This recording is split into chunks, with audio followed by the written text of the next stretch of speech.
आज पूजेचं साहित्य जमा करून घेते, त्यासाठी गार्डनमध्ये आहे मी. सो पाहूयात कोणते फुलं आहेत अगोदर. सो बऱ्याच प्रकारची झाडं दिसत आहेत इथे. तर पाहूयात आपण कोणती कोणती फुले आहेत ते.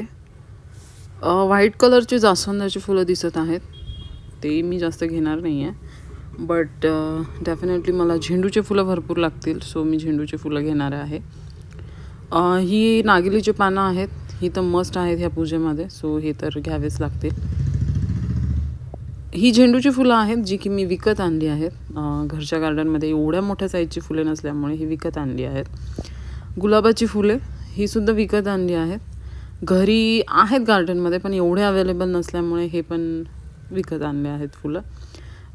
जास्त तर मला डेकोरेशनसाठी लागणार आहेत हे फुलं, त्यामुळे गुलाब आणि झेंडू हे 2 फुलं यूज करते मी. सो हे लक्ष्मी मातेचं बॅकग्राऊंड आहे. सो हा क्लॉथ आहे खूप मोठा आणि यावरती लक्ष्मी माता आहेत, जे अतिशय सुंदर दिसत आहे. आणि समोर मी एक फोटो ठेवला आहे, ज्या फोटोवरती कुबेर भगवान आहेत. सो जे मला डेकोर करायचं आहे त्यासाठी मी हे फुले, झेंडूची फुलांच्या पाकळ्या वेगळ्या करून घेतल्या आहेत. इवन मी गुलाबाच्या फुलांच्या पाकळ्यासुद्धा वेगळ्या करून घेतल्या आहेत. केळीची खांबं तर लागणार आहेत. हा कलशासाठी लोटा घेतला आहे पाणी भरून. हे डेकोरचं सामान आहे बाकीचं सर्व. हा फोटो यावरती कुबेर भगवान आहेत म्हणून मी हा फोटो ठेवते आहे पूजेत. हे बाकीचं सर्व डेकोरचं सामान आहेत. ही 2 कमळाची फुलं आहेत, जी की मी श्रीयंत्र ठेवण्यासाठी घेतले आहेत. हे लक्ष्मी मातेचं मुकुट आहे, त्या मुकुटाला घालण्यासाठी हे वस्त्र आहेत सर्व. श्रीयंत्र आहे, श्री महालक्ष्मीचं महात्म्य आहे. नारळ आहे जे की आपल्याला कलशासाठी लागणार आहे. सो हे लक्ष्मी मातेचं सर्व साहित्य आहे. हे पूजेचं ताट आहे. सो बघूयात पूजेच्या ताटात काय काय आहे. सुपारी, गणपतीची पूजा करतो आपण अगोदर, त्यासाठी सुपारी आहे. बाकी गंगाजल, हळदी कुंकू, अक्षदा, गुलाल, दूध नैवेद्यासाठी, मोळी, खारीक, खोबरं हे सर्व लागतं पूजेसाठी, ते सर्व सामान आहे. हे तांदूळ आहेत जे रास मांडण्यासाठी लागतात ते. 5 प्रकारची फळं आहेत. केळी आणि सफरचंद विकतचे आहेत, बाकी सर्व घरच्या शेतातलीच फळं आहेत. सो हे सर्व पूजेचं साहित्य आहे. आणि हा क्लॉथ तर मस्त खूप छान दिसतो आहे पाठीमागे. सो पूजेची सुरुवात करूयात आपण. तर सर्वात अगोदर मी हे जे केळीचे खांबं आहेत ते स्टँडमध्ये रोवून घेते आहे. याच्यापासूनच सुरुवात करतात पूजेला. सो आता मी चौरंगावरती लाल कपडा टाकून घेतला आहे ऑलरेडी. आणि कुबेर भगवान या फोटोमध्ये असल्यामुळे हा फोटो ठेवला आहे मी पूजेला. आणि त्याला हार घालून घेते आहे. ॲक्च्युली तो बसत नव्हता, खाली पडत होता, म्हणून थोडासा वेळ लागला तो हार घालायला. तो विकतचाच हार आहे. आणि हे क्लॉथच्या साईडने थोडंसं डेकोरेशन करून घेते आहे, जे झेंडूची फुलं आपण वेगळी केली होती, पाकळ्या वेगळ्या केल्या होत्या त्याच्याने. कारण ते जे लेआउट आहे थोडंसं क्लॉथचं ते ओळखू येऊ नये म्हणून मी हे डेकोर करून घेते आहे फुलांचं. सो आता आपण आपल्याला पूजेची सुरुवात करायची आहे, त्यामुळे मी हा दिवा लावून घेते आहे. सो हा लॅम्प आहे. ह्या लॅम्पमध्ये मी तुपाचा दिवा ऑलरेडी मी जो तयार करून ठेवला आहे तो लावून घेते आहे मी ह्या लॅम्पमध्ये.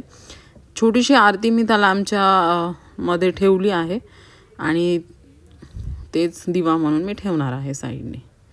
आणि आता आपल्याला थोडंसं डेकोरेशन करून घ्यायचं आहे. सो हे उरली सेट आहेत. सो ॲक्च्युली मला खूप आवडतात उरली सेट, सो मी प्रत्येक पूजेमध्ये यूज करते हे. आणि हे डेकोरेशन मी गुलाबाच्या फुलांनी आणि झेंडूच्या फुलांनी करून घेते आहे. सो हे समई असल्यासारखे आहेत. हे 3 प्रकारचे आहेत. 3 आहेत. 3 साईजमध्ये आहेत ते, लार्ज, मीडियम आणि स्मॉल असे. सो पहिले मी गुलाबाच्या पाकळ्या टाकून घेते आहे, त्याच्यानंतर मी झेंडूच्या पाकळ्या टाकून घेणार आहे. हे असं डेकोर केलेलं खूप सुंदर दिसतं, त्यामुळे मी हे असं डेकोर करणंच प्रिफर करते. 3 साईजचे असल्यामुळे 3 ठेवून असं वेगळं डेकोर करायचं आहे ते. आणि मोठ्या चौरंगाच्या समोर छोटा चौरंग ठेवून घेतला आहे मी. त्यावरती क्लॉथचं कमळ ठेवलं आहे आणि त्यामध्ये श्रीयंत्र ठेवलं आहे. सो आपल्याला अगोदर डेकोरेशन करून नंतर पूजा चालू करायची आहे. सो ह्या साईडनी पण मी थोडंसं डेकोर करून घेते. हे पण उरली सेटच आहेत. सो ह्यांचा शेप मला खूप आवडला म्हणून मी हे घेतलेत. आणि ह्यामध्ये नुसतं गुलाबाच्या पाकळ्या ठेवून मध्ये मी एक टी लाईट ठेवणार आहे. सो त्यासाठी हे करते आहे. समोर पण एक उरली सेट आहे, ते ऑलरेडी मी डेकोर करून घेतला आहे. त्यामध्ये पण टी लाईट्सच लावायचे आहेत. So it's done. Decor complete झाला आहे. आता मी पूजेला सुरुवात करते आहे. तो सर्वात अगोदर मी गणपतीची पूजा करून घेतली आहे. शंख ठेवून शंखांची सुद्धा पूजा करून घेतली आहे. आता श्रीयंत्राची पूजा करून घेते आहे. श्रीयंत्राला हळदी कुंकू अक्षदा वाहून घेतल्या आहेत. आणि आता मी मुळी हार वस्त्र नाही केलेत मी, म्हणून मी मुळीच अर्पण करते आहे.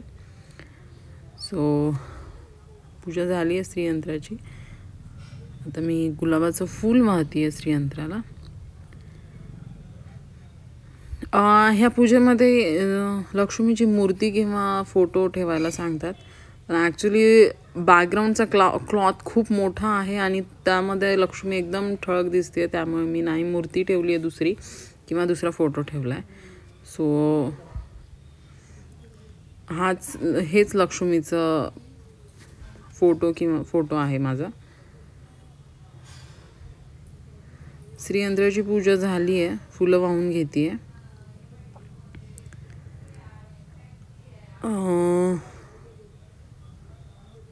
ऑलमोस्ट पूजा झाली आहे. जे कलश स्थापना केली आहे त्याची पूजा करून घेतली आहे मी. त्यालासुद्धा फुलं वाहून घेते आहे. सो पूजेमध्ये प्रत्येक ज्याची मी पूजा केली आहे त्याला गुलाबाची फुलं वाहते आहे. आणि हळदी कुंकू वाहून झालं आहे. दिव्याची पूजा राहिली होती ॲक्च्युली, म्हणून दिव्याची पूजा करून घेते आहे. सो नैवेद्य दाखवून झाला आहे पूर्णपणे. तर दूध, गूळ आणि खारीक, खोबरं, बदाम, हळकुंड आणि 5 फळं जे ठेवतात ते ठेवून मी नैवेद्य दाखवून घेतला आहे. सो पाहू शकता तुम्ही, अशा प्रकारे मी पूजा केली आहे. सो हे डेकोर जे आहे माझं कसं वाटलं ते नक्की कमेंटमध्ये कळवा. यामध्ये मी आणखीन काय सुधारणा करू शकते हेही मला कमेंटमध्ये कळवा. आणि कशी वाटली पूजा हे सुद्धा कमेंटमध्ये कळवा. Thank you so much.